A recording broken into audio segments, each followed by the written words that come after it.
لە 8 مانگی ئازاری ساڵی 1992 دوای ڕاپەڕینی شاری سلێمانی خەڵکی تێکۆشەر و پێشمەرگە ئازاکانی شارە زور لە پلانێکدا دوای ئامادەکاریەکان و هاندانی جەماوەر لە کۆمەڵگەی برایەتیەوە کە کۆمەڵگەیەکی زۆرە ملێ بووە ڕژێمی بەعەز دوای سیاسەتی ڕاگواستنی گوندەکانی شارە زور خەڵکەکەی هێنابوو لەو کۆمەڵگەدا نیشتەجێکردن ڕاپەڕین لەو کۆمەڵگە زۆرە ملێەوە دەستی پێکرد.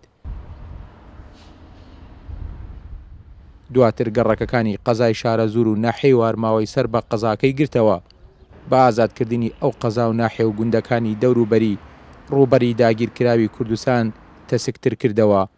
لە یەک ڕۆژدا سنوورەکە لە ڕژێمی بەعەز پاکرایەوە.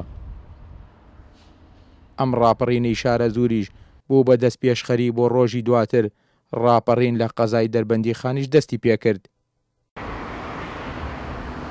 ئێستا دوای 27 ساڵ تێپەڕبوون بەسەر ڕاپەڕینی خەڵکی شارە زور بەهۆی دەستکەوتەکانی دوای ڕاپەڕینەوە جگە لە گەشەکردنی قەزا و ناحێکە لە ڕووی خزمەتگوزاری و نیشتە جێبوونەوە شوێنی دامەزراوەکانی ئەو سەردەمەی ڕژێمی بەعسیش کراون بە شوێنی خزمەتگوزاری لە بوارە جاجەکاندا. ئاکۆ ئەمین، کورسات نیوز، قەزای شارە زور.